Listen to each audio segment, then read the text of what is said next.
Eto naman po parang breaker po siya for me.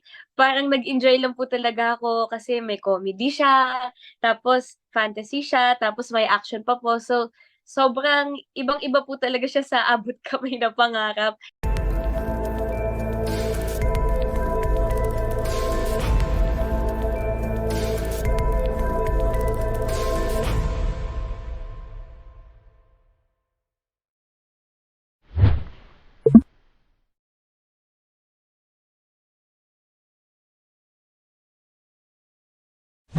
Of course, na-excite po talaga ako kasi isang taon na po namin ginagawa yung Abot Kamay. So, kumbaga yun po talaga drama, tapos medical po siya. Talagang sobrang seryoso po siya.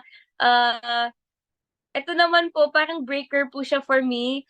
Parang nag-enjoy lang po talaga ako kasi may comedy siya, tapos fantasy siya, tapos may action pa po. So, sobrang ibang-iba po talaga siya sa Abot Kamay na Pangarap. So, nag-enjoy lang po talaga ako as in nag-a-adlib lang po ako dito, nangungulit lang po ako sa loob ng scene. So, ayun, nag-enjoy po talaga ako.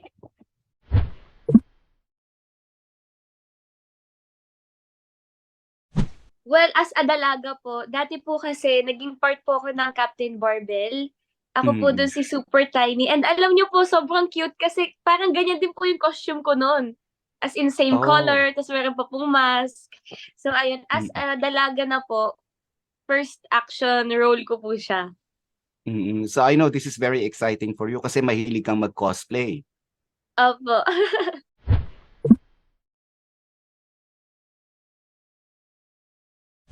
Well, unang-una po sa lahat, sobrang saya po. Kasi ang saya po kasama ng castmates ko and ng production. Tapos nasakto pa po, like, nag-birthday po si Derek Rico, so nasakto po na kami po yung kasamang cast. So, ang saya lang po and medyo naging challenging po siya for me kasi nakakapagod po pala mag-action scenes, mag-fight scenes, tapos naka-costume ka pa po na parang naka-bodysuit. So, something new po talaga siya para sa akin.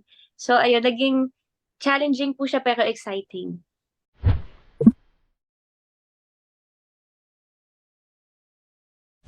Meron po, actually, yan po yung nakakatuwa po sa Daigay ng Lola ko family. Kasi po, very collaborative po sila. Yan po, sila direct. Itatanong po sa amin, mga artista, kung saan po kami komportable. Kasi para po kanila direct, alam ko po, alam nila na bilang artista, mas maganda po yung mga eksena kapag komportable ka po sa suot mo or sa gagawin mo, kumbaga. So, ayun po, sobrang na-appreciate ko po yun kasi kino-consider po talaga nila kami yung safety po namin, kung saan po kami komportable. So, thank you so much po talaga sa kanila. Thank you po, Direk. Thank Well, you.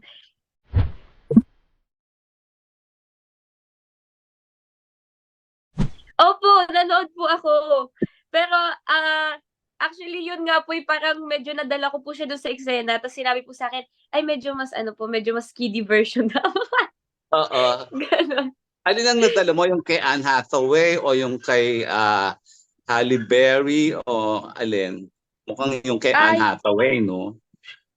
pinanood ko rin po yung kay Anne Hathaway. Pero, yung napanood ko po talaga yung, ano po yung pangalan niya, yung unang Catwoman. Michelle Pfeiffer. Yes, Michelle Oo. Pfeiffer. So, ayun po.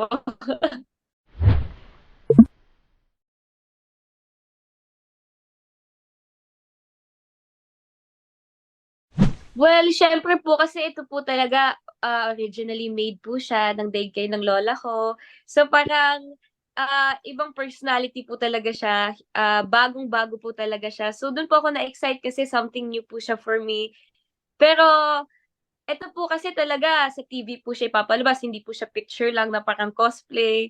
So ayun po, na-excite po talaga ako kasi again, first time ko po mag-action role, mag-fight scenes, gano'n. So, very different po siya for me and sobrang na-excite po talaga ako.